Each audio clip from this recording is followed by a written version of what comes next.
I'm Elise from the crowdfunded translation project, and wanted to just tell you a little bit about what that project is and give you some updates about what I've been doing with your support.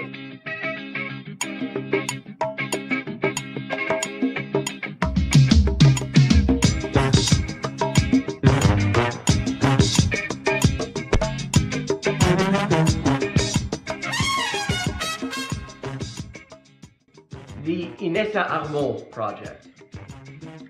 After finishing Kalantai's social basis of the female question, I put out a call for suggestions for the next project. One of those suggestions that I received was to translate the essays and letters of Inessa Armand, Kalantai's predecessor at the Bolshevik women's section.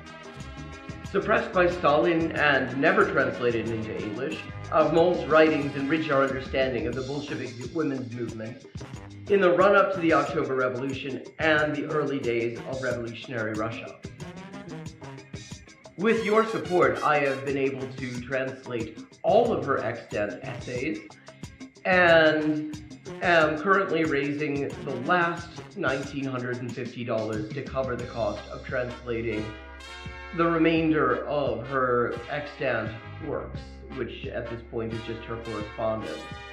If you would like to support the project, all contributions are beautiful. You'll find links in the description.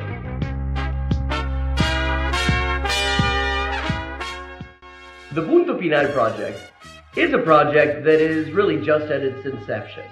Punto Final, for those unfamiliar with it, i.e. likely most of the people watching this right now, was a magazine edited by Manuel Caviese Donoso that ran from 1965 to the eve of the 1973 CIA-backed coup in Chile, and then from 1989 to 2018, publishing a grand total of 894 issues.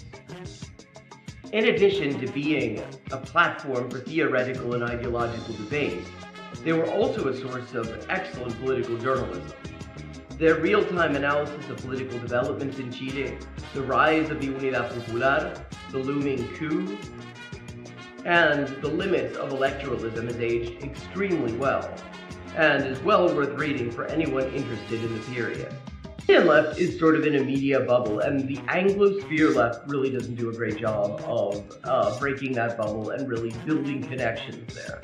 So the discussion that you hear in English about Chile, even in supposed left outlets, such as Jacobin, often has little or nothing to do with the state of discussion amongst comrades in Chile.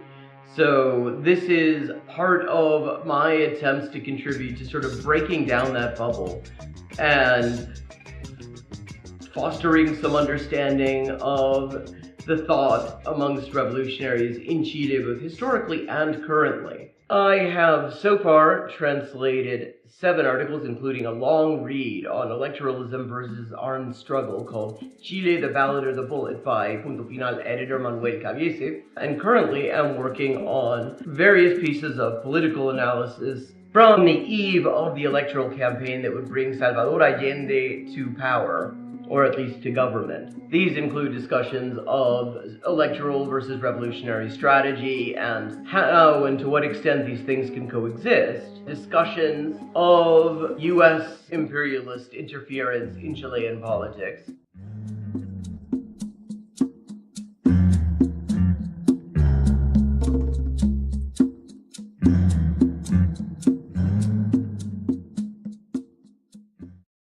One of the challenges of this project, since its inception, has been getting the word out. The billionaire-controlled black box algorithms that dominate our lives don't like small creators or small projects. Nor are they particularly keen on ideological viewpoints that are inconsistent with the whims of billionaires. What's more, they positively detest anyone who isn't paying for reach. And then they turn around and make it ever harder to do even that in a useful way. The result of all this is that there are definitely considerably more people who would be interested in this project than actually see any of my posts about it. And that's why I have a small favor to ask you. Tell your friends about the crowdfunded translation project. Share the completed translations Link the Patreon and the Facebook pages. All those links are in the description. Let people know that this project exists and what it's all about. Let them know that I want to hear their ideas for future crowdfunded translation projects at crowdfunded_translations@elisehendrick.com. And if you've got any ideas, I'd love to hear them. Ultimately, the crowdfunded translation project is for us all. The whole idea is to translate texts that have fallen through the cracks by making it economically viable for a professional translator, i.e. me, to work on them and to make the results freely available to everyone. I think that a lot of great things are coming out of the project, and even more can result from it yet. But it all depends on making the project visible to the people who might benefit from it and consider supporting it. Thank you for watching for this length of time. I hope you found it interesting, and I hope that it will encourage you to get in touch with the crowdfunded translation project, look at our translations, to get in touch with, to get involved with the crowdfunded translation project. Make suggestions, read the translations, let people know that this exists. This could be a great resource, but it's been a real fucker trying to get the word out about it. So thank you very much. Even watching this and commenting and leaving a like and sharing it on your platforms, or even to yourself in an email apparently, will help increase the visibility of this video and thus of this project. Thanks so much, and see you on the next stream. Thank you very much. Even watching this and commenting and leaving a like and sharing it on your platforms, or even to yourself in an email apparently, will help increase the visibility of this video and thus of this project. Thanks so much, and see you on the next stream.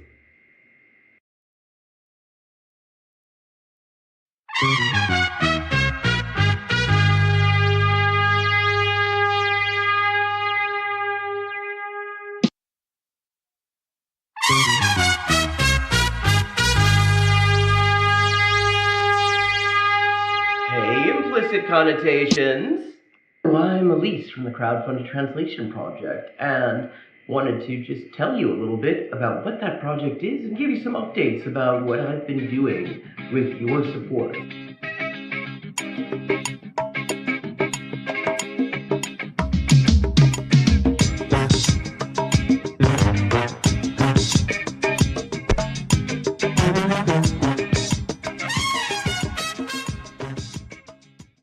The Inessa Armand project. After finishing Kalantai's social basis of the female question, I put out a call for suggestions for the next project. One of those suggestions that I received was to translate the essays and letters of Inessa Armand, Kalantai's predecessor at the Bolshevik women's section. Suppressed by Stalin and never translated into English, Armand's writings enrich our understanding of the Bolshevik women's movement in the run-up to the October.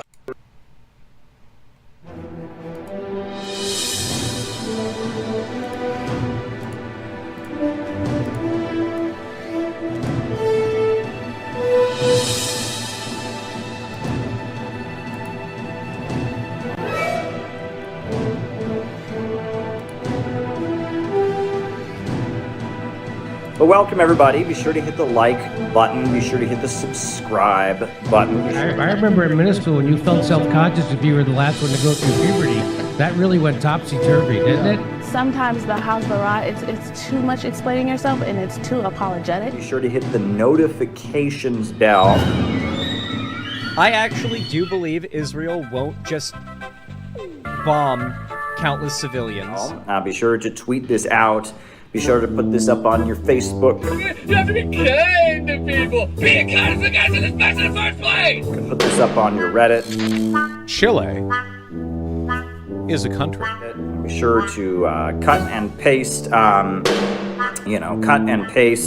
link to this to go into your to go into your favorite Facebook chat group. It's good to see so many normal people in here. Now, spanking isn't just my deep, dark personal secret. It's America's deep, dark secret. I've never seen it explained so simply anywhere. Put this on WhatsApp. Put this on Telegram. Put this on your favorite messenger app. Hello and welcome to the Untitled Anarchist Seagull channel. I'm your host, an Untitled Anarchist Seagull called Elise. How's everybody doing tonight? Interesting fucking week, as they have been in general.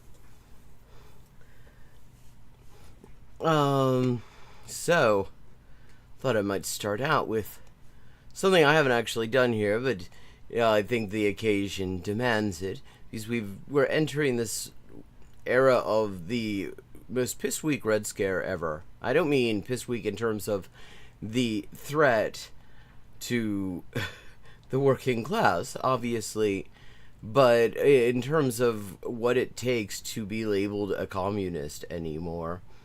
And I thought we might start out with a little bit of this fucking speech from last night.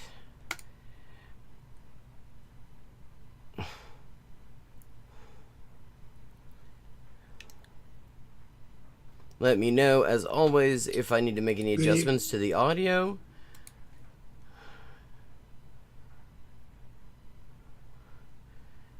Increasingly, his face looks like a monster from a Roger Corman movie. Like, just really bad practical effects. Oh, and that reminds me. I don't know if you all saw this, but, I mean, y'all come here for music news, of course. And, well, so Joe Hill, after being absent from the charts for literal generations, has come out with a new single just recently called I'm Pretty Sure I Saw Mitch McConnell last night. Evening. Before we begin, I'm proud to report that our country is safer, stronger, and far wealthier than it has ever been before. Wow, like, just starting out with just a full line of bullshit, like, I mean, I guess the country, when we say the country is wealthy, what that's always meant is that rich people are doing really well, and rich people are actually doing pretty well to a great extent, so... We are doing great. Oh, see, this is... English does not have the distinction between inclusive and exclusive we that some languages, like, say, Vietnamese have. This is... See, an exclusive we is where we say we, but not you. And an inclusive we is where we say we, including the person that we are speaking to. And that was an exclusive we. We are doing great. You guys are fucked, but, Less than 2 years ago, we inherited an economic and social disaster. And now it's a full-fledged clusterfuck.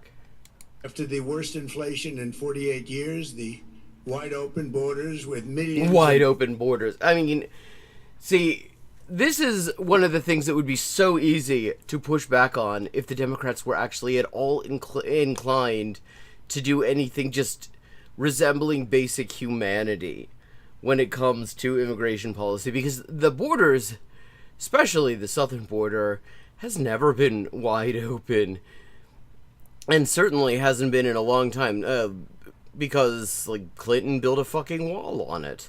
Everybody who's talked about building a wall since Clinton, they were adding on to Clinton's existing wall. That wall already made it the deadliest fucking peacetime land border, because they walled off all the relatively safe places to cross.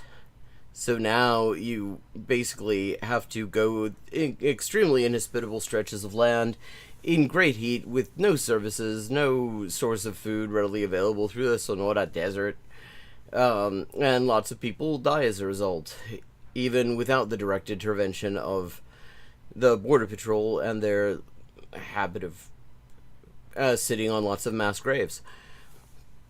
I mean, this would be such an easy lie to debunk if anyone were at all inclined to do so.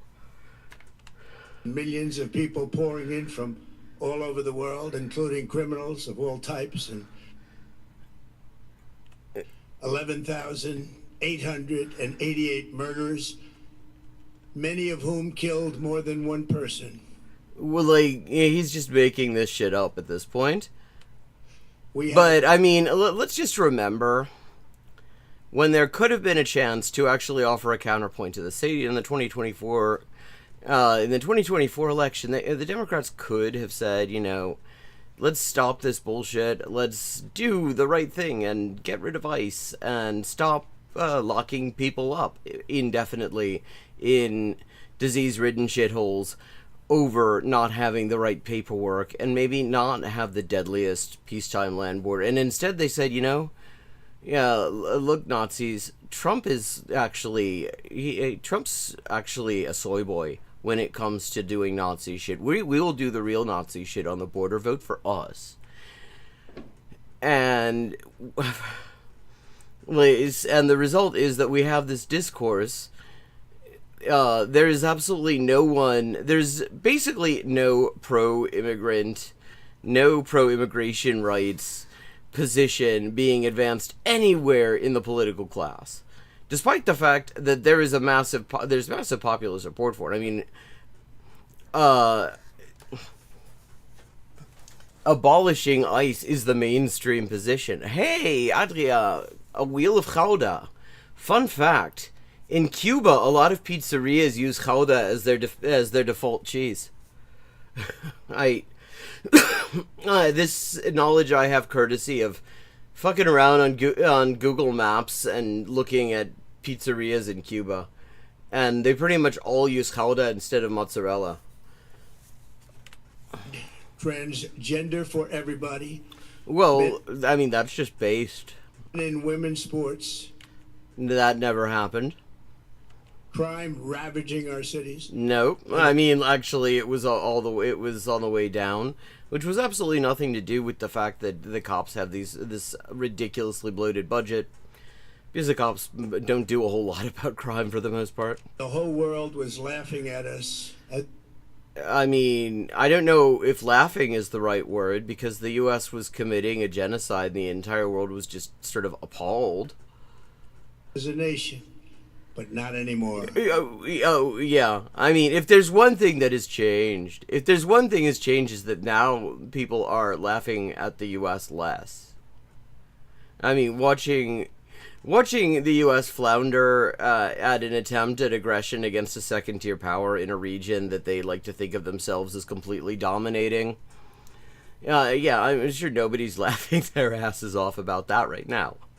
I mean, especially when you all saw, I think, what Hegseth had to say the other day. In the midst of this losing war of aggression against Iran, he announced that he thinks that a lot of U.S. soldiers have inadequate balls.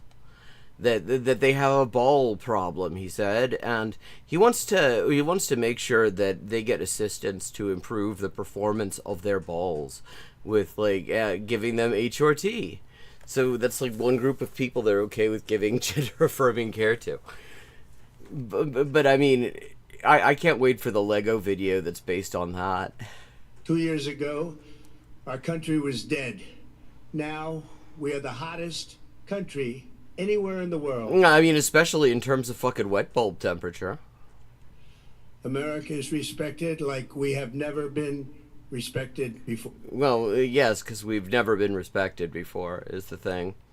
Or we have more money being invested in the United States than at any time in the history of our country.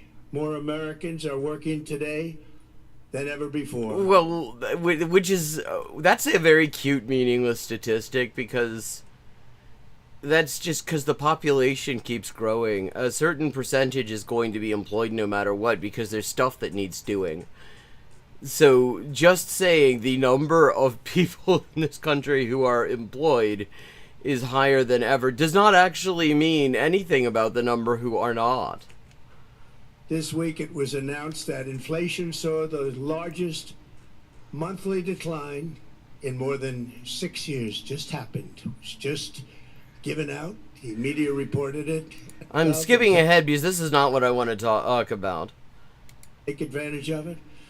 but the cost of health care is coming way down because of what we've done with TrumpRx.gov. This will ultimately reduce the cost of health care. You have to go to TrumpRx 1800 or more than 125 years ago. I'm trying to... There was a section that I specifically want to look at, and it was not the stuff that we've seen so far. Great without fair and honest elections. Oh, here we He's go. back and doing really well, but we still have a major challenge that must be urgently addressed because no country can be great without fair and honest elections. I mean, okay, if the U.S. were to finally have their first fair and honest elections ever, that would be cool, but I don't think that's what he's proposing. You have to... I mean, you don't get to a situation where the options are somebody everybody hates and this fascist toilet monster if you have fair and honest elections. The fact that these are the options, that people, like the two options are people nobody actually likes in an election, does not happen because democracy is doing, is democracying. That happened. That's already an indication that there's a problem. Trust your country, because if there can be no trust, there can be no greatness, and that's very simple. If there can be no trust, there can be no greatness. What the no fuck? No trust, no greatness. For many years, I've called for bold, swift, and decisive action to protect the integrity of America's elections. I mean, this is the wild thing about this discourse, and I point this out because a lot of people aren't old enough to remember it now, and because the official discourse really does not do a good job of pointing these things out. For some reason, there's a real reluctance to provide, historical context and point out when things are not actually new and when they started happening. Because the Republicans only really started in on this bullshit about accusing other people of stealing elections after George Bush stole 2 elections. One of the minor scandals of the Bush administration, in fact, was when he put several assistant U.S. attorneys detailed to the task of finding proof of election fraud in various jurisdictions. And then they came back and they couldn't find any because there wasn't any. They were, they were really looking. And they couldn't find shit because there wasn't anything to find. And he just kept on sending them back and saying, basically, if you can't find something, just make it up. And one of these AUSAs resigned and spilled the beans about this. And this has been their fucking MO ever since. Because it just makes sure that any discussion of just how fucking bent these elections are is polluted by this bullshit. Every American deserves to know that when they cast their vote, that vote will be counted like he's literally trying to prevent that accurately in a system, and that is to make that system secure, one where cheating and interference are not just difficult but virtually impossible. No, okay, so we're getting rid of fucking voting machines from companies that are big Republican donors and don't offer a meaningful paper trail and have a history of switching votes to Republicans, it's worth noting, like happened in Ohio in 2004. Unfortunately, the system we have today falls catastrophically short of that standard. I mean, what I love about this, for him especially, is to be talking about how bent the elections are when you're the guy who won the last one. The elections... Folks, the elections are bent. Can't trust the elections. I know, I won one. Can you really say, hand on heart, that you trusted election I could win? Folks, like, this is the thing that you say when you lost. Because when you say it and you lost, you're saying, you can't trust my defeat. my opponent may not have won fair and square. You can't say this shit when you won. Tonight, I'm announcing the immediate declassification and release of critical intelligence revealing shocking vulnerabilities in our election infrastructure. This evidence shows that the election system we have dangerously exposes and really exposes, like dangerously and really was never thought possible, to hacking, exploitation, and foreign interference. Just as disturbingly, this vital information has for many years been covered up and hidden from you, the American people, our beautiful, our great American people. But that all changes right now. The documents we will release starting tonight have been gathered. Okay, hurry up. I want to get to the part where you pretend that China had anything to do with anything. House Government Transparency Task Force, a great group of people, along with staff. I think he's made of Velveeta, actually. Of the President's Intelligence Advisory Board, supported by our top intelligence agency chiefs, who have all personally reviewed the findings. We are presenting, which doesn't mean shit. I mean, I love how the intelligence agencies, when they say Iran hasn't got a nuclear weapons program, they get ghosted. But when they just sort of rubber stamp whatever any given administration wants to be putting out there as propaganda, that's front page news. This evening and fully confirmed their authenticity. You can see these documents. They confirmed the authenticity of their own declassified documents? Why was that in question? I mean, of course, when the CIA says something isn't fake that they created, I mean, you can take that to the bank. The CIA would never lie to us. Yourself at whitehouse.gov. That's whitehouse.gov. Go check it. Not .edu. Yeah. Our purpose in disclosing this information is not to weaken confidence in election. I mean, never mind that you really couldn't at this point. To earn that confidence by confronting vulnerabilities and correcting them very, very quickly, and that's what we're doing. The documents cover 5 major areas of concern. First, they show... I can't help noticing as well... well, I don't know. That's possible, but on the other hand... I mean, he does have that potato head thing going on. That over a period of his years, head of hair, let's just say, does not immediately say low T.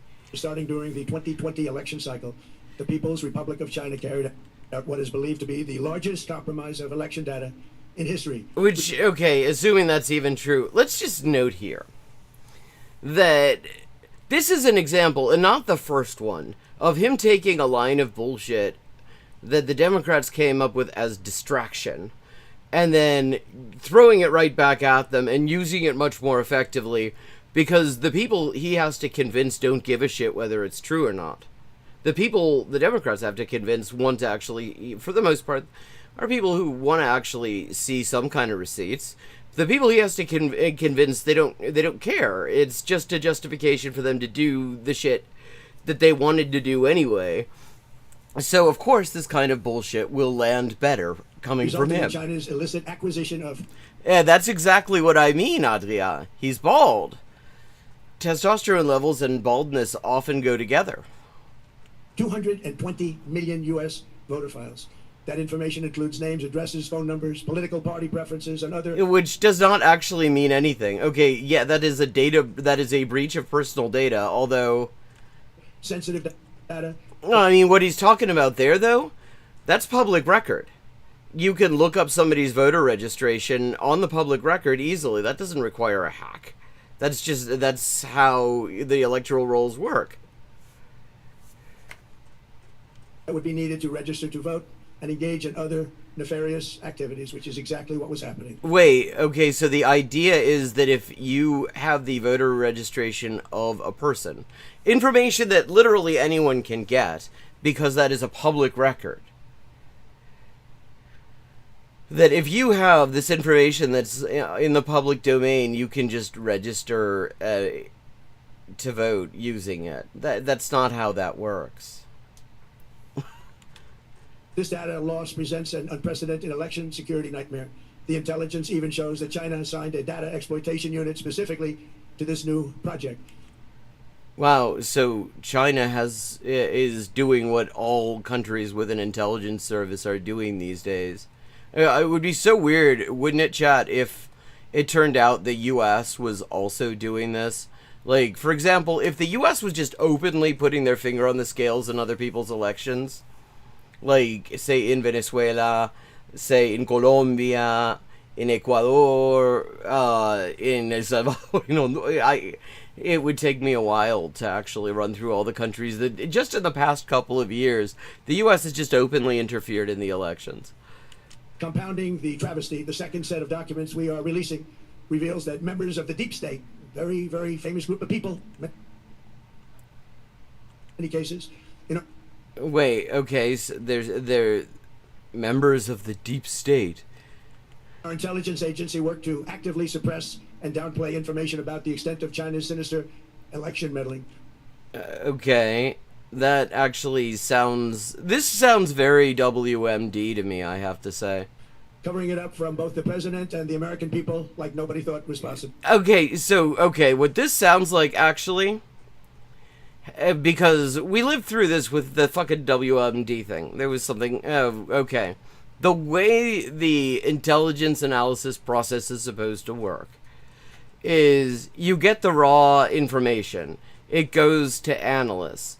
Those analysts then decide whether it is anything, and then put that together in reports that then get kicked upstairs once they've been looked at the various levels.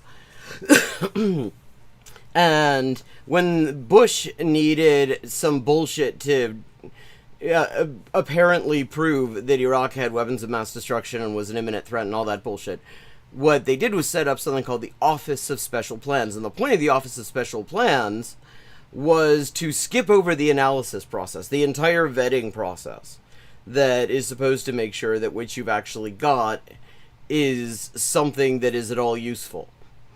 And just cherry pick any kind of bullshit that somebody sent in, and like any organization that is involved in information gathering, especially if it's at all well known, is full. There are tons of people who will just sort of walk up and hand, tell them some kind of bullshit, tell them just whatever's on their mind. Either just because they want to, because they want to make themselves feel important, because they hope for some sort of benefit for themselves, or in rare occasions, or because they want to establish a relation, all sorts of things, all sorts of reasons. And so you gotta make sure that what you've actually got makes any kind of fucking sense. So, there's bullshit that will prove literally anything. If you want to prove that actually Kennedy wasn't assassinated, he actually did the moon landing, and he's still up there, I bet someplace in the CIA archives, some dickhead will have tried to shop that sort of intel to them at some point, because they get that shit too. You could prove anything if you just completely ignore the analysis and vetting process. U.S. spy agencies began learning about the compromise of voter registration files in 2020 when they discovered that tens of millions of voter data, think of that, tens of millions of voters' data in 18 states have been bought, stolen, or hacked by... I mean, that stuff, again, is available on the open market. He's talking about this like this is new. Anyone with the right amount of money can acquire these data sets. It's fucking public record. China. Yet those responsible for sounding the alarm instead kept the information secret and hidden. They did not disclose to me as president or to anyone else, and to the best of our knowledge, they did not inform Congress. In fact, all they kept saying is, this is the most secure election in the history of our country. A standard, very pat line that was divvied out to say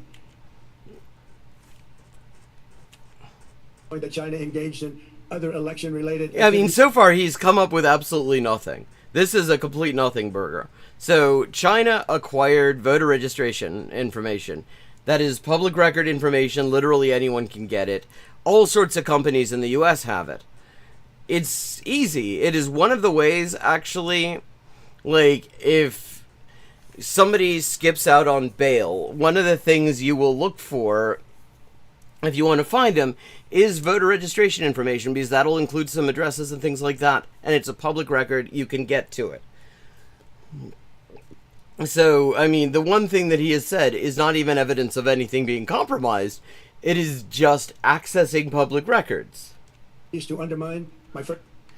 Oh yeah, I mean, Elon Musk, we don't even fucking know everything that he got when he started putting his private proprietary servers into government agencies as part of the whole Doge scam. I mean, we know it seems like Social Security Numadent files were exfiltrated there, which are very concerning. I mean, amongst other things, those can fairly reliably be used to produce a list of trans people. But you can use them for all sorts of things. I mean, it's not information anyone should want just out there. But yeah, I mean, if he were concerned about, like, the security of private data, the first thing he would be doing is having the DOJ get fucking search warrants and grabbing every fucking server that Elon Musk has control over. First administration in our 2020 campaign, they did not want, and they just didn't want it. They fought like hell not to have it, Donald Trump, to win, and for good reason. Well, yeah, I mean, I would agree. It is a good reason. You wouldn't want this guy to win because he sucks. He's horrible.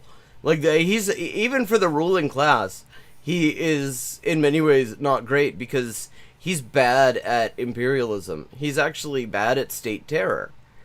He is so egocentric that he has to talk about these things in a way that ensures that a lot of people who probably would never have noticed get really excited about them. As the documents we are releasing show, CIA reporting explicitly stated, and I quote, in mid-2018, the Chinese Communist Party's policy was to leverage all domestic and foreign elements that were opposed to the U.S. president in an effort to reduce the U.S. president's votes and make him resign or prevent his re-election. Oh, wait. Also, okay. Wow. That is such an impressive nothing burger. So what they're saying is that they came to the conclusion that the Chinese government wanted to... Yeah, he loves to speak about himself in the third... That is a thing U.S. politicians and boxers love to do. I've noticed. Those seem to be the two main groups who do it. But... So... They're using intelligence in order to undermine a hostile government. That's kind of the job description, of course. That's nothing. That's literally fucking nothing. That is what intelligence services do. In mid-2018, China was working to influence the results of the U.S. midterm elections and later the results of the 2020 presidential election itself. Separately, in mid-2019, the Chinese government's strategy against the United States... And notice that he's immediately stopped providing any kind of detail. ...was focused on undermining domestic confidence in the U.S. president. They didn't need to. They didn't need to undermine domestic confidence because there was no domestic confidence. There wasn't any to begin with. Nobody trusted this motherfucker. That is why it was so remarkable that Hillary Clinton was able to lose to him. To just make you sound like your president wasn't so hot. When actually well, the president has done a great job. Yeah. Yeah, see, again, he can't... This is another reason. This is one of those weaknesses that... This is one I keep pointing out, actually. He can't not make shit about himself. Even when it is self-defeating for him to make it about himself. If he wanted to make this about just taking a hostile, belligerent posture towards China, there would be a lot of bipartisan support for that. I mean, the Democrats also like to scaremonger about China. That is a popular thing. China is a major imperial rival, major economic rival. lots of people in the US political class would love to scaremonger about China. But he has to make it about himself. And because he has to make it about himself, that makes it harder for a lot of the people who would be totally cheering this on, no matter what fucking draconian repressive measures came along with it, if he just didn't do that. That is a key weakness, and when your adversaries are having weaknesses like that, you should just always pay attention and just be thankful, really. And they did everything possible to do exactly that. Going on, this document says, and this is by the CIA, the strategy included efforts to use Chinese contacts with big U.S. companies to influence U.S. business leaders to turn against the President of the United States of America. I mean, again, the question becomes, did that actually take all that much influence?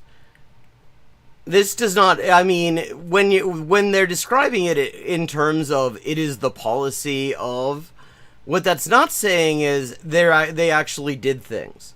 Like, what he's describing here is stuff where China wouldn't have to have done a whole lot at all, because Trump was doing his best to undermine everybody's fucking confidence in him. The Chinese government sought to identify U.S. journalists who had reported negatively on the U.S. president and pay them large sums of money to write more negative articles about him, as many as they could. And I mean, again, it wasn't hard to find people who are willing to do this anyway. There are plenty of people who are doing it for free. Hell, I did it for free. They didn't care what they said. The Chinese government wanted U.S. president to lose the next election, and the reason they wanted me to lose is because they knew I was wise to them. Ooh, they knew he was wise to them. Like, what the fuck is this? What kind of shitty B-movie script did this come out of? He knew I was wise to him. They wanted to take me out. Charged them billions and billions of dollars worth of tariffs and built the strongest military anyway. I mean, yeah, well, then they really fucked up, because Joe Biden kept those tariffs in place. In the world, we have the strongest military anywhere in the world. Yeah, well, I don't know. I think Iran might say that there are some places in the world where the U.S. military doesn't look that strong. These are exact quotes from the CIA reporting. The name of the person doing the quote is now under review, but it gets even worse. Raw intelligence obtained by the FBI in 2020. Oh, raw intelligence. Yeah, exactly. Yet buried by rogue bureaucrats, stated that China's activity. Buried by, okay, so this is WMD. This is the Office of Special Plans. You say, okay, we just ignore all of what the analysts say, and pick the things that fit into whatever narrative we want to go with. That's what he's doing here. I mean, he gives the game away when he says raw intelligence. This is WMD again. Even included an attempt to manufacture illegal ballots for Joe Biden. Documents show that during okay, so that is what he's saying. So raw intelligence from the that was obtained by the FBI, which is to say, probably some asshole walked into the FBI. Maybe they were trying to find something they could make a deal on, and they told them this shit. And the reason he has to say raw intelligence is because probably, I mean, it actually almost definitely, judging from what he just said, that the minute that they actually tried to follow that up and check it out, it didn't check out, and so it didn't go anywhere. Buried dozens of significant CIA and NSA reports about China's election targeting. Which doesn't mean anything. Were kept out of the presidential briefing. These were briefings I would get almost every day. Everything was kept out that was of importance. One email among... I mean, that's just wise. Intelligence analysts admitted that they had, quote, deliberately massaged the presidential daily briefing to withhold information regarding Chinese activities related to the election. Another official insider... Well, I think... I will be very interested to see what the rest of that quote is, because I have a feeling that probably what they said was probably something along the lines of, if this goes into the briefing, this prick will not be able to help himself. He will give up sources on a fucking press conference because his ego demands it. The FBI wrote that she was running, quote, a shadow government, unquote, to keep intelligence about China's election meddling from becoming known and to keep it away from the honorable press. Other officials who witnessed such efforts perceive the motivations to be blatantly political. Okay, so just pure WMD bullshit. Good to know. So,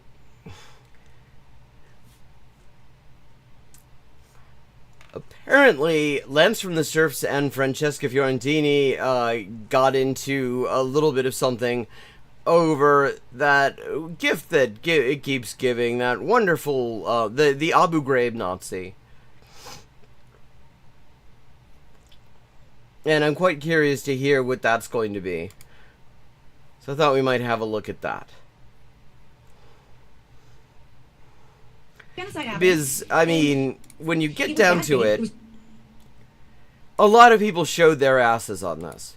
There were so many moments where somebody really, you know, somebody whose principles were what they said or even thought they were, should have said, okay, this guy is ticking a lot of really bad boxes. Maybe we should not be supporting him, or at the very least, we should have some questions. And you know, a number of people, a lot of the more principled people, immediately said, yeah, this doesn't work. And really, embarrassingly few of them were actually based in the US. Even Canadian comrades did a better job on this one. And Canada is known for nothing if not copying a lot of the worst bullshit that people get up to in the US. Completely bad faith. As more shit came out, I thought it was going to become more obvious. Like, I thought people would become more alongside my POV, especially in progressive circles. Here's the full video if anyone wants to see it. Would be potential leader in Maine as the, you know, Plattner scandals just grew a little bit too much for even the people who, yeah, for some, not for enough people, but for people who were willing to. Oh yeah, the Canadian defamation law disclosure, because like they are closer to English defamation law, which means you have a much better chance to sue somebody for saying something you don't like, even if you don't really have a case up there, because it's much easier for somebody to have a case. So you need this long-ass disclaimer. We can talk about that. But, you know, you were someone who was always dubious about Plattner. And I would love for you to, like, explain where your thoughts are now. And we can talk about, you know, I can sort of, you know, talk to my audience, too, who I know, you know, is pissed. And a lot of people are, like, mad. Like, yeah, I mean, honestly, I have to say, I often feel that Lance from the Surfs is a little bit too sock-dem for my taste, but, I mean, nice to hear that he twigged to this asshole early on as well, because so many people were willing to make way too many excuses. It's like the concept of red lines has just disappeared, and we desperately need it back. Shouldn't we have known? Well, to be fair to the audience members who are pissed, I think a lot of them are justifiably upset in a lot of different directions. I want to say to anyone who doesn't know this, and I asked you beforehand if I can reveal information so you get some behind-the-scenes tea, but Francesca actually did reach out to me to ask a lot of questions, because she was, I guess, you were identifying me as one of the few people who was anti-Plattner from the start, or at least vocally so. Yeah. And just like, yeah, and then doing I mean, I don't really watch the Surfs much, so I didn't know this, but, well, good on Lance, then. What you like want people to do, which is, you know, I respect you as a colleague. I'm just going to ask this. We're not going to turn it into drama. You didn't farm me. I didn't wake up the next morning and be like, leak text from the Surfs. Look at this cuck. You know, like all this kind of stuff. It was very lovely and friendly, and you were just asking questions. And I think I said then what I still stand behind, which is that, like, I'm as a person, especially someone who's like coming at this from like a Métis perspective, an anti-colonial perspective, I can't turn off like the unbelievable amount of evidence of war crimes this man did in imperial wars and boasted about it. It's like and yes, that really should be more concerning, and we should be concerned about the fact that it wasn't, because the things that we knew about him by any normal measure that assumes, say, that all humans are actually equal, the stuff we knew about him almost from the start was much worse than the things that ended up actually kicking him out of the race. I mean, because that was like mass murder, systematic torture, war crimes, crimes against humanity, all that sort of thing. Murdered a lot of people. Even when his CO told him he was murdering too many people, for fuck's sake. Bragged about it later. Now, the only way that was not disqualifying, and the sexual assault allegations that came later is if you just say that people in the U.S. are worth more, that their lives are worth more than the people that the U.S. sends people like Graham Plattner off to murder. And that's fucked up, and people who actually fell into this kind of reasoning need to take a long fucking look at themselves, because they need to be aware of that, and they need to change that about themselves. Thing to say, you served, and in a certain capacity. I was like, I was a driver, or I was a medic, or I was doing this, or even if you served in a combat duty, but you regret what you've done, you now work for the Food Not Bombs, Life After Hate, something like that, right? That's so different than a man who actively bragged about, to be completely frank, massacring civilians in densely populated civilian areas with bombing and machine gun technology, right? So to me, when I was reading these posts and stuff, I was like, people in other countries rightfully would see this man as Satan. Exactly. And if somebody, if he did this here, I think these people, if it had turned out that he was actually, in his Reddit post, he came out, he was actually a mass shooter here someplace, I think they immediately would have said, yeah, that's disqualifying. But because it was brown people in other countries, that was somehow cool. Even though he clearly did not regret it. They have every right to be upset at him, and to also wonder, do you as progressives in North America, in the center of the imperial core, as all of you are now able to identify, do you care about us? And do you care at all about the horrors that, because you did this to us, you came into my backyard, you kicked in my door, you took my kids out of my parent, out of their family's arms, you bombed our houses, you shot us in the face. That was you, right? And we were sitting back taking that, and now that same person is like, I'm going to become a senator. And it's cool because he decided 5 minutes ago he's kind of a sock dem. It wasn't even like I got a moment to sit back and be like, can we talk about this? All of a sudden it was like, and if you don't support that, you're a Zionist.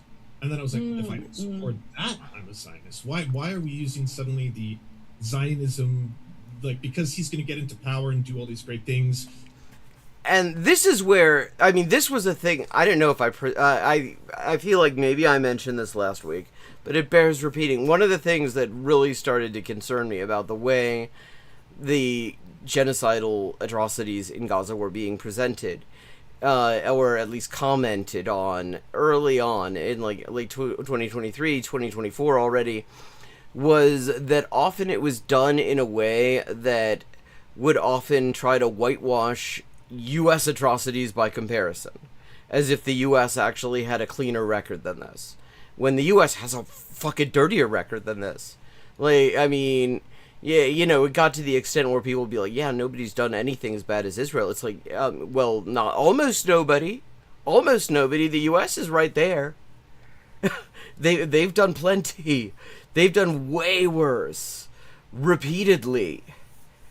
And that does not in any way, that is not to in any way diminish the atrocities that Israel is doing, even as we speak. It's just that the fucking shit that the U.S. gets up to is orders of magnitude greater than basically anyone else is materially, technologically capable of doing. But it was treated in a way that sort of made it seem like that was somehow, like what the U.S. was doing was somehow not so bad. And that's bullshit on so many levels, not least the fact that the U.S. was right there doing the shit in Gaza too. If you don't support him, you're the monster now, right? And I was like, so I can't even be like, maybe I'll sit back and say, good luck to y'all. If you want to reluctantly vote for the lesser of two evils situation, like every single election seems to play itself out. Like, I'm a Canadian and I'm supposed to be talking about this, like what I see as a war criminal in Maine for a very hyper-specific election. You know, that was my POV on the whole thing. And as more shit came out, I thought it was going to become more obvious. Like, I thought people would become more along. And it did become more obvious, is the thing. Absolutely nothing that came out subsequently in any way weakened the things, these just scandalous and depraved nature of the first things we found out about this prick. It all just continued. It was all just a continuous theme. My POV, especially in progressive circles, where it's like, Nazi tattoo. Yeah, exactly. Not a normal or regular thing. Yeah. I think here's what I'll say. I mean, I was, again, never fully sold on Plattner, and I think the reality is I trusted others who were more steeped in politics than I was. Meaning, specifically, like, the folks at the Majority Report. And yeah, I mean, they really have not they have not covered themselves with glory here. Like, they got off the train eventually, but there was so much shit they made excuses for. I do a weekly show. I don't even know if other than the angle of, hey, there's this, like, you know, populist progressive running in Maine who's like talking about Gaza. I don't know if I would have paid too much attention to this race anyway, but I trusted people who I thought were paying attention closely, right? Yeah. And the thing is, there are two ways you can pay attention to this sort of thing. The one is to immediately become like a fucking Plattner otaku. Just, just a rampant fanboy, just backing him and defending him even as it becomes clear that the shit he's been doing is indefensible. Or you can say, or you can just, you can take another position and just say, look, what we're seeing, the response that a guy like this is getting because of various things that he's saying, tells us that actually all these right-wing assholes in both parties who constantly talk about how electability requires you to go very right-wing and you can't win elections by doing anything that makes people's lives better or just is less awful. It clearly is just bullshit, because even, in this rural Maine district, when the whole Mamdani thing happened, it was like, oh, well, that's New York. But then Plattner's in rural-ass Maine, and same effect. Absolutely the same effect, because actually it turns out the polls are not lying to us, and people really are overwhelmingly way to the left of the Democratic Party on all sorts of things. And so when they see something that seems like maybe they might be able to move in that direction, they immediately will run to it. They will flock to it if they see it and they think it's in a position to do anything.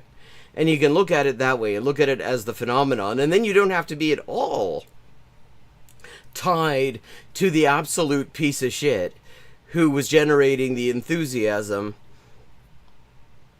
and you don't have to defend him for anything, because you're just observing just confirmation of something that, if you're following polls, you shouldn't be too surprised by. And so initially when the tattoo stuff came out, I was very innocently asking about, like, okay, but is it possible that he didn't know? Is it? And every time you ask that online, you would get dogpiled on. Are you fucking kidding me? No. And so that's why I privately reached out to, to you and to Mike Figueredo. I reached out to him also to be like, give me your take on this. And theoretically, anything is possible. It is possible that somebody didn't know, but the plausibility of somebody not knowing decreases with the amount of time they've had that thing on their body. And the number of people who've seen them with their shirts off is the thing. Because, okay, it's possible, because again, a lot of things are possible that aren't plausible, that somebody got that fucking tattoo in the first place and didn't actually look carefully, didn't quite know what it was. But the likelihood of somebody seeing you with your shirt off and saying, wait a second, that's a fucking SS Totenkopf, increases with every passing day. Hola, Ignacio, ¿cómo estás? That increases with every single passing day because more people are seeing it. Even assuming that you're completely fucking igno and haven't even watched an Indiana Jones movie to see that the Totenkopf on the peaked caps of the SS guys in like Raiders of the Lost Ark and fucking Last Crusade and all that. There's going to be, yeah, I think he did too. I'm saying I can entertain it as a theoretical possibility at the very beginning, but that becomes harder to believe the longer it goes on. And he had that shit on him for 18 years. So even if he did not know at first, he certainly would have known by the time it became public knowledge. Away from kind of the prying eyes of everyone who's like, nah, if you believe his story that he didn't know, you're full of shit. And for me, again, and I'll say this for the millionth time, is I had done a lot of anti-war work against the war in Iraq and Afghanistan, and I met a lot of former soldiers who, like, I didn't look through all their posts, I didn't know how the feelings they believed, but they openly said, I was really racist, or I was really sexist, or I used to be really, like, I love the fucking military. And now they were part of organizations that were actively campaigning against military intervention. Yeah, exactly. The exact thing that I kept on thinking, okay, are we going to see this with Plattner? Because, supposedly, I actually kind of just mentally filled in the phrase anti-war vet because it seemed consistent with the overall image he was trying to project, and it never showed up. There was never any sign of it. Quite the fucking contrary. So I saw in real time people before my eyes have these experiences, and I worked with them. I mean, we talked about strategies for ending war and empire with them. So yes, to me, like, that's how I approached Plattner. And I think, even looking at some of his statements around the Iran war, he's like, look, for those of you who protested the Iraq war, we got to do that again. I mean, yeah. I mean, I have to say, one person one place to immediately go to get sort of a barometer on these things, I think, as well, is precisely, your anti-war ex-military people, your anti-imperialist ex-military people. The people who were in there probably were involved in something fucked up, either directly or indirectly, and then had their eyes opened by the experience and wanted nothing to do with it and decided to dedicate a significant amount of their lives to making it stop, to trying to figure out ways to make it stop. And you ask them, what do you think of this guy? Because they will know, because they've had they've had whatever kind of epiphany one has. They had the moment of clarity where they realized they couldn't go on with this shit. And I can't help noting that Greg Stoker, who I have my disagreements with, and I mean, he tried to run for Congress, and that's never a good look. But I mean, he didn't trust this guy from the start, precisely because there was really no sign of any kind of actual anti-imperialism. It was just this one thing where he was anti-war, and that was it. And it was totally inconsistent with basically all the rest of his person. He was absolutely and squarely opposed to war, and of course had made these very believable, now sort of looking back on them, narcissistic, sociopathic apology videos, right? But the fact remains, and for folks who are pissed at me, look, if I had done like a 30-minute deep dive into Plattner, I think it would have done a good service to everybody, and probably I would have emerged from a still like a very solidly like 60-50, 40-70, whatever the fuck it was gonna be. 60-50 is not that's not how numbers work, but Well, I don't know. I mean, we have a whole different approach to the current administration has a whole new approach to percentages. So I guess 50-60 can work. You're carrying it. It's in the CF register. You know what I'm saying? Yeah, math is right. But The CF flag. Because it's like this election in Maine, and I'm like, I don't fucking know. And none of the scandals seem to break through. And I'm like, I'm one commentator with a much smaller platform. I don't see the impact here. Yeah, they didn't, and that's bad. You know, again, looking at this as a commentary on the society and a commentary on a lot of the people who would be thought of as sort of the left in the U.S., it should be cause for some introspection, because there were a lot of really fucked up things people were willing to make excuses for nothing more than a fairly unimpressive and unverifiable commitment to mild social democratic reforms. And I thought the New York Times article was so fucking bungled. How you gonna rely on an account from a woman who started a Women for Kavanaugh group? Come on. To me, all that was like very bad. And I didn't. What's up? Can I ask you a genuine question about that though? Yeah. Just because like I was never on the other side of like, I love redemption stories and redemption arcs, and I never Yeah, someone who's me like, too. I want every fucking redemption arc to happen. I will say that. A discount to human beings simply because they want to change. I am advocating for that. I want people to change, and I'm super open to stuff, because like, we're all racist. We all have stuff to impact. There's no such thing as an innocent person amongst us. Like the idea where it was like, we can't find a perfect candidate, there's no such thing. I was like, yeah, I'm not looking for someone who's never had a racist thought in their life. That doesn't exist. I mean, and this is also why you could probably just say, maybe just not do electoralism. We'd probably do much better if we didn't. Yeah. Well, it took the 2 sexual assault allegations for her finally to say that this was wrong. But even then, she really did not push back as hard on fucking Ryan Grimm as she really ought to have, considering what he was doing. But in the case of this, was it not ever concerning that he kept returning? Like, it was someone who, the anti-war candidate was a person who actively chose to participate in the war so many times that he went back and then chose a different theater to return as a mercenary. That was, and also as a, yeah, and then in his post, he's like, what really sucks is I really wish I could go back in time and volunteer for when the Marines invaded Haiti and Central America in the 1920s and the Philippines. Like, easily some of the worst examples of just straight up white supremacist butchery in the history of the U.S. Marine Corps. And one of the things that was really striking to me as he gives this list of conflicts he would have really loved to have been involved in if he could go back in time and volunteer for them, is that, I mean, like, Vietnam was in there, which was, that's also pretty mask off, because that's one that a lot of people who are otherwise fairly pro-imperialist will be like, yeah, I mean, that wasn't great.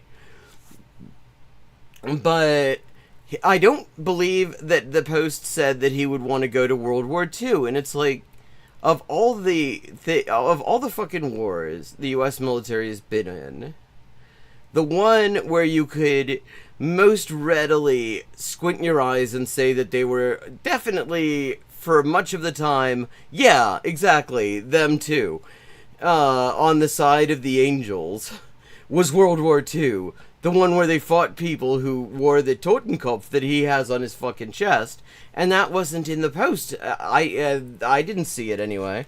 I see we have a link spammer. Hello and goodbye, link spammer.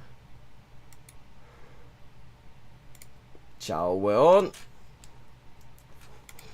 Doing security, but the most praised torture camps in U.S. Yeah, but the thing is, doing security is a euphemism. People should not take that as that isn't being a mall cop. When you're doing security at the U.S. embassy in a country the U.S. is occupying and running via a puppet dictatorship, that's not embassy security like being at the embassy in Grosvenor Square in London.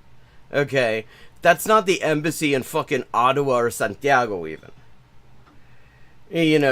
That is much more to do with mercenary activities than anything that would normally be described as embassy security. But mercenaries, they call them security contractors, and it is a euphemism that covers a whole lot of sins. History. So I was like, this to me is something where I was like, how is everyone, like, I guess moving past that? No, and here's the thing. Look, I reached out to the Plattner campaign because I wanted to interview him. And had I been able to interview him, people who follow me know how my interviews generally go. Like, I mean, that would have been interesting, and I have a feeling that because, like, let me just say, if that interview had happened, we certainly would have looked at it on stream. But I feel like maybe the fact that the Plattner campaign didn't even want somebody who was, she just, in her, like, talk with Emma Vigeland about all this, she described herself as kind of 80-20 on Plattner. You know, kind of undecided the whole time. And I think the Plattner campaign probably decided that she would probably ask some of the wrong questions. Paul Blart? No sé, no me suena... Bueno, me suena como un poquitito, pero... No sé, ¿quién es? I will be pushing back on this shit, right? That is why this interview didn't happen. I mean, she had exactly the right platform, the right, the right audience, the right size platform to be the kind of interview his campaign would have wanted. But the reason it did not happen is precisely that she had questions, and they didn't want somebody who had even a little bit of questions. I mean, the dude was very good at lying openly, but that was absolutely something I was going to say. Look, his Reddit posts also are laughing at, like, an American soldier that gets killed by the Taliban. He calls him, like, a fat fuck. Like, there's a lot of, yeah, it's like, I signed up to kill people. Haha, look at this American service member get fucked by the Taliban. Like, again, he's like, I ¡Oh, claro! Sí, por eso me sonaba. Yeah, right. The Paul Blart fucking hell. Yes. Yeah, okay. I was like, that sounds kind of familiar, but I'm not placing it. Yeah. Yeah, exactly. I mean, people in the U.S., I think, really often do not realize what hides behind the word security. I mean, the fucked up thing about drop site news, I have to say, is Jeremy Scahill knows perfectly well what Blackwater's all about, what these fucking PMCs are all about. He literally wrote the book on it, and he was there the whole time as Ryan Grimm, in particular, went hard for Plattner and downplayed all that shit. And, I mean, I don't know how he feels about himself doing that, knowing as much as pretty much anyone about the nature of these companies, and specifically Blackwater. But, I mean, he definitely shouldn't be feeling great about himself. Became a communist. Like, the guy is politically sort of all over the map there. Yeah, that candidate's that's not putting going it to win mildly. in California. Like, I'll just be honest. Like, that's not for all those reasons. That is not going to fly here, right? But and again, are we fetishizing Maine? I don't fucking know. Are we? But again, I think the final straw. And here, I think it's actually really simple. I think he sounded enough like something fresh on the menu that that's all it took. That it's like he sounded like he was talking talking like somebody who drinks water and breathes air, and people are not spoilt for that in our political class. Hey, Tomas, how you doing? He said things that a lot of people say, that a lot of people could have said, and that's all it really took. It really does not take much, and I think that's all it ever was. It did not have to be him. It could have been somebody else. Easily, if they said similar things in terms of, like, social democracy or whatever. Actually the final straw for a reason, and we're now reliving sort of a memento-like moment where all the other straws are like, yeah. But I still maintain that it wasn't like blindness or like that this was definitely the straw or it had to be the tattoo, and I respect people for whom that was the case. Interesting to bring up memento and tattoos. That's kind of a neat tie in there. It's just that for me, I was relying on wonks and other analysts who honestly, and I love them, were not actually doing their due diligence or refraining from, going all in because of these things. And so that's sort of, if I did a daily show, I think I would have had a very different opinion of Plattner, because I would have had to cover him all the time. And I mean, if you have a weekly show, I mean, you do stuff in between, though. Like, I have a 2 nights a week show. I don't do a huge amount of prep for it, other than just, like, I read the stuff that I read, and I look at the stuff that I look at, that I would be doing anyway, even if I didn't do this, and then, because I'm just going to be talking about it. And I think about things that seem worth mentioning. And that's basically it. But, I mean, I think, if anything, doing a weekly show gives you more time to, more of sort of a grace period in which to sit down and just look at stuff and think about it, rather than having to be always on.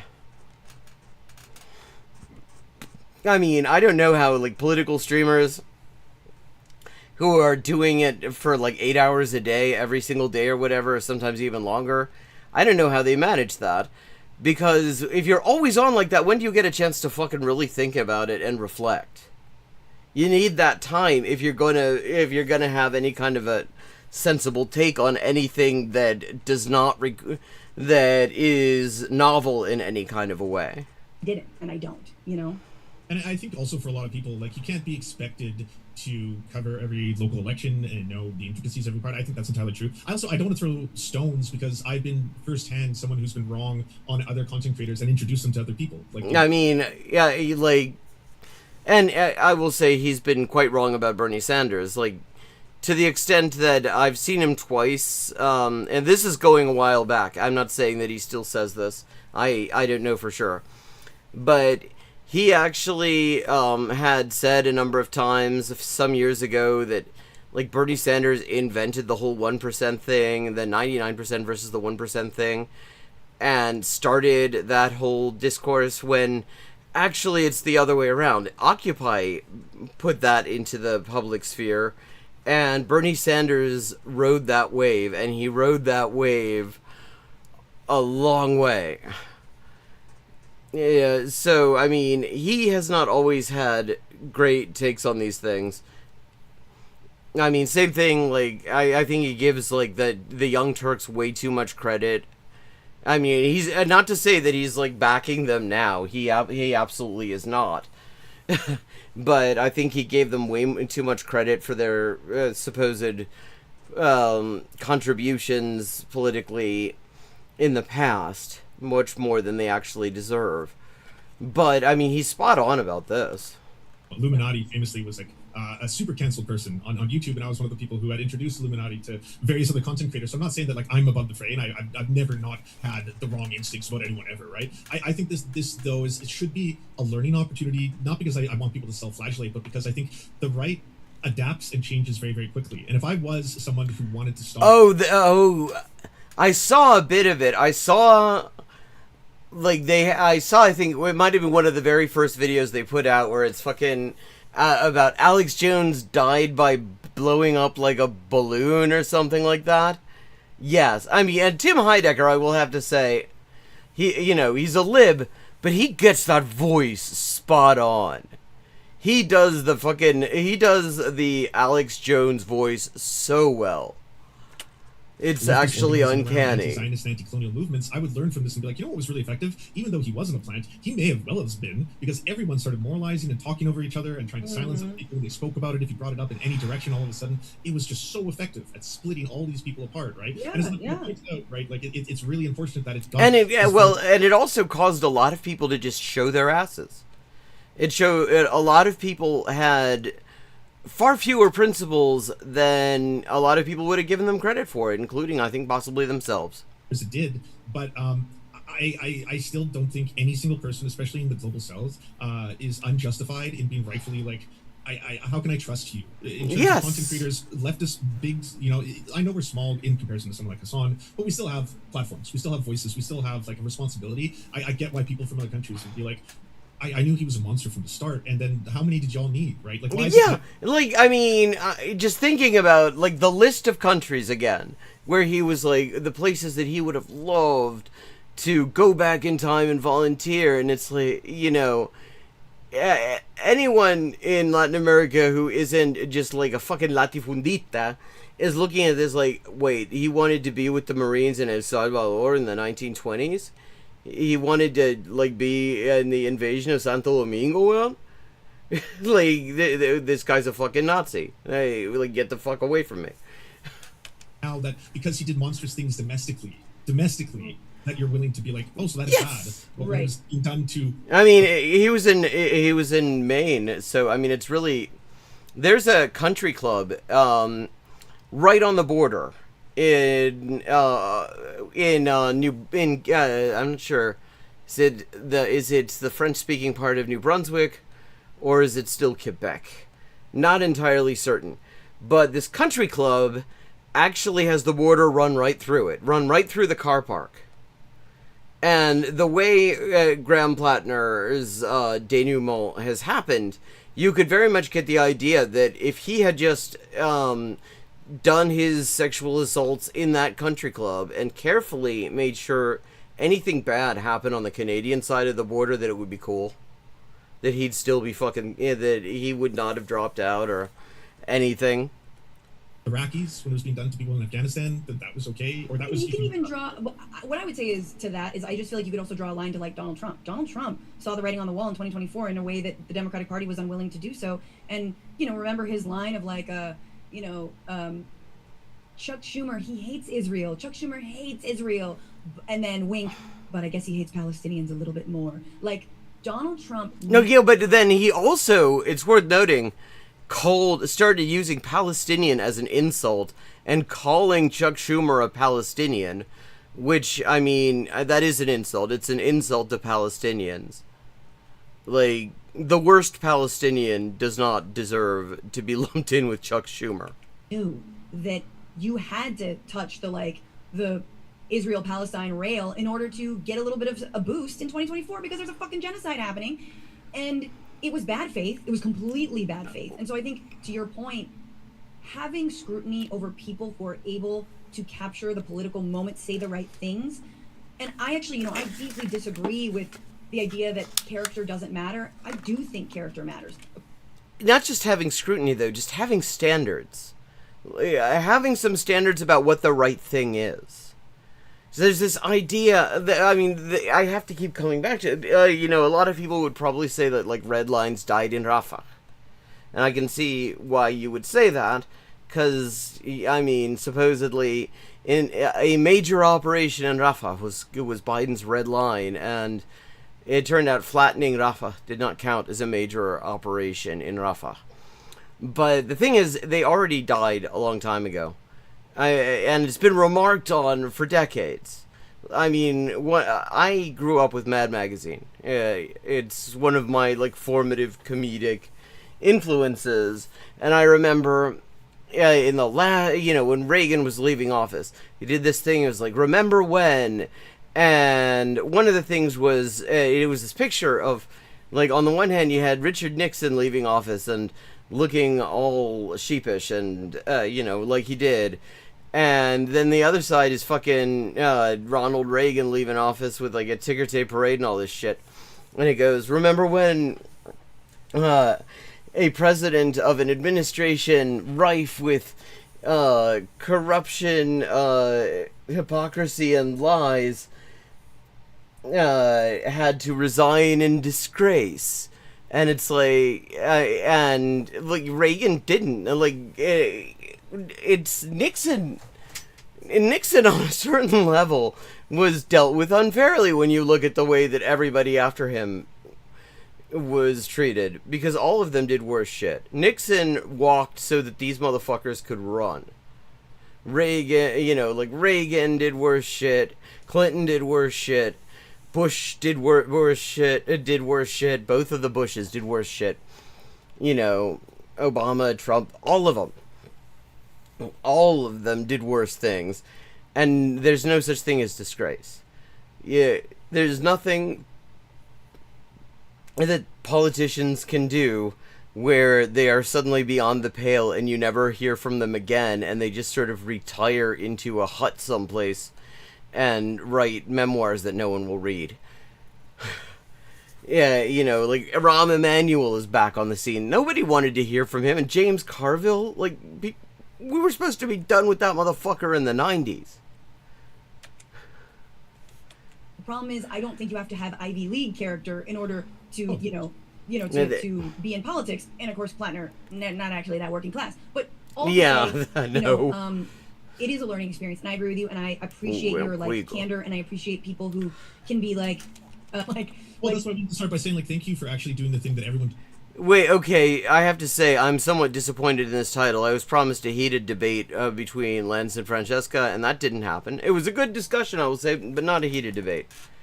And actually, I'm kind of glad that it wasn't a heated debate, on a certain level, because that would imply, on this subject, there really is a very clear correct position, especially at this point. And I kind of would have expected both of them to be in that position. So, actually, worse things that can happen than a slightly misleading video title. So,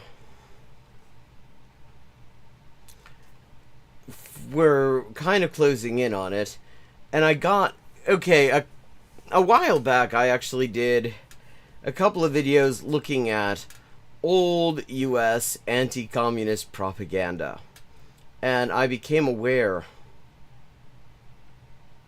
of another movie in this genre that is on YouTube. If I can just find it on my fucking list here. Here we go. The Challenge of Ideas. And I thought we might start looking at the Challenge of Ideas. This is a 1961 U.S. anti-communist propaganda movie. The Challenge of Ideas. Let's have a look. Since we got this new Red Scare happening, and apparently Narco Rubio wants like 350 mil to get the communism off our shores. Did you know that there was communism on the seaside here? I mean, that's just, which I have to say, I mean, as good a reason to go to the seaside as any. I mean, if there's already communism there. But apparently they need 350 mil to like get the communism off of the beach. But here we go, the Challenge of Ideas. If this is good, maybe we'll just spend the entire stream tomorrow night on it. Audio-visual division of Dearborn, home to Henry Ford, Hitler's biggest fan in North America.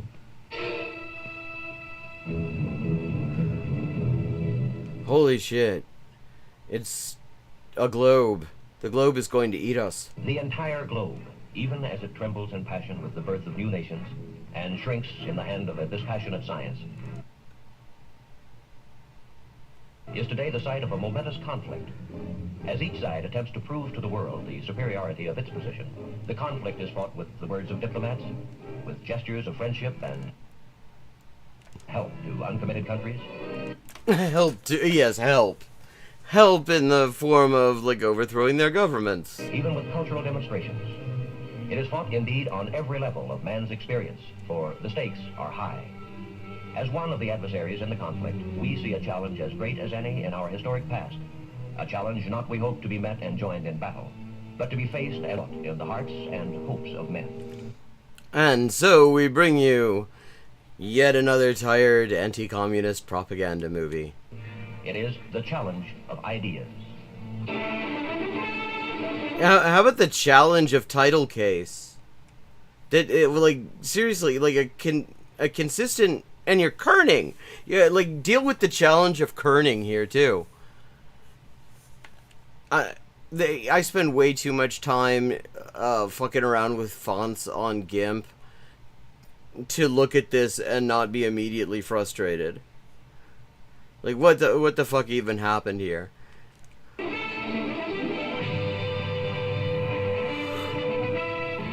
I'm Edward R. Murrow. For a little while, I would like to review with you the great conflict of our times, one which demands and must get the attention and the involvement of each one of us. This conflict is the reason why most of you are in uniform, and some of... Yes, this is propaganda for the military. See, and this is really kind of fitting as well, because once again, there's like one of these bullshit media nostalgia memes going around where it's like, wasn't it great back in the day when the media was just an old dude on a desk and who would tell you what happened, and they were objective and you could trust them, and it's like, well, okay, here's Edward R. Murrow, one of the most trusted names in media from this period, doing literal government propaganda. Literal government propaganda. This should have been career-ending if journalism meant anything, but it didn't. Some of you will be going overseas, servicemen, families of servicemen, and civilians working for the Department of Defense. Because of this conflict, many of you are already abroad, more than 1 million Americans in 91 foreign countries. You might call it imperialism. First and foremost, of course, Americans are overseas to help preserve the peace by maintaining... This, okay, 1961, so either the U.S. was about to invade Vietnam, or they already had when this came out. Readiness to meet the threat of aggression. America's armed the threat of aggression. Allies are serving as a deterrent to war. Okay, at the time that this was made as well, the U.S. was already funding the Christian Democratic Party in Chile. Frey didn't know about it yet. 3 years later, he would be told about it. The eternal vice president of FIFA appears. I stress appears because I haven't seen clear confirmation of it, but he certainly looks like he was involved in it as well. A guy by the name of Juan Goni. But, yeah, so, obviously the U.S. is doing lovely things. Russische Zone. Yeah, it's the same, it's the same music. Everything had this music in this period. In the contest you are, or will be. Perhaps your active duty is behind you, or soon will be, and with it, you may believe your involvement in the contest ends. Oh, but the truth is, wow, that cigarette's almost done. That involvement in Edward R. Murrow was either a fast smoker or it took him a lot of takes. Far-ranging indeed. It touches not only members of the armed forces and their families, but everyone who supports the mission of the armed forces. What about those of us who don't? Every defense worker, every taxpayer who foots the bill. John Dog. Oh, interesting. Okay. It's always been Form 1040, apparently. Who, in fact, is not involved? And the conflict itself, how can it be defined? Well, let's look at it this way. The communist bloc... You want to put that out? You're about to burn your knuckles. ...would like to see the entire world under communist domination. The U.S. bloc, on the other hand, would like to see the entire world under U.S. domination, which is better somehow. Over the years, as the strength and determination of the free world has gradually convinced communist leaders that aggressive war would be a reckless and costly gamble. This is cute because there was never any question of aggressive war.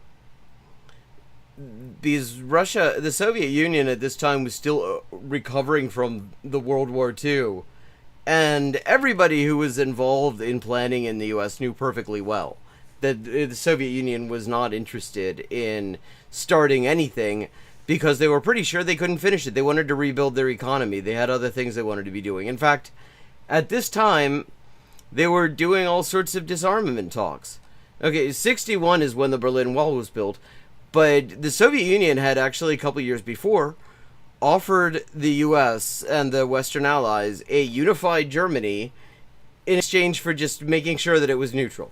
That was their only that was like their only condition. It had to be neutral. It couldn't join NATO, couldn't join the Warsaw Pact, but it would be united with UN monitored elections, and the U.S. said no. Not, not sound it out and see if it was for real, just flat no. They have begun to talk more and more about their ability to win from us in the arena of ideas. This, of course... Why are the different SSRs there? Why are they marked in English in their place cards? That wasn't usually the language they would use. ...is fine with us, for we are a people with a traditionally great faith in our ideas.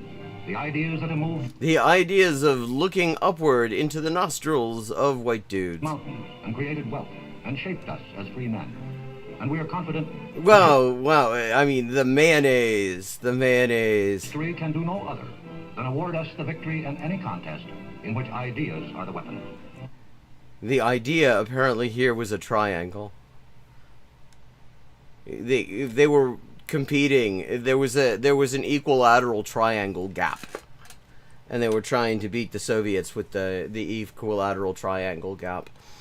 But I just noticed the time. It is time to wrap up for tonight. I will be back tomorrow at 11:30 p.m. U.S. Eastern Time, and I look forward to seeing you then. Meanwhile, just to let you know, the latest article in the Punto Final translation project is now up. An interview from 1969 with Salvador Allende about his trip through Vietnam, Korea, and Cuba. Quite interesting reading. And I've already begun raising funds for the next batch. The fundraising goal for that one is $2,200. It's 4 articles, one of them a fairly long read. And anyone who wishes to contribute to that can do so at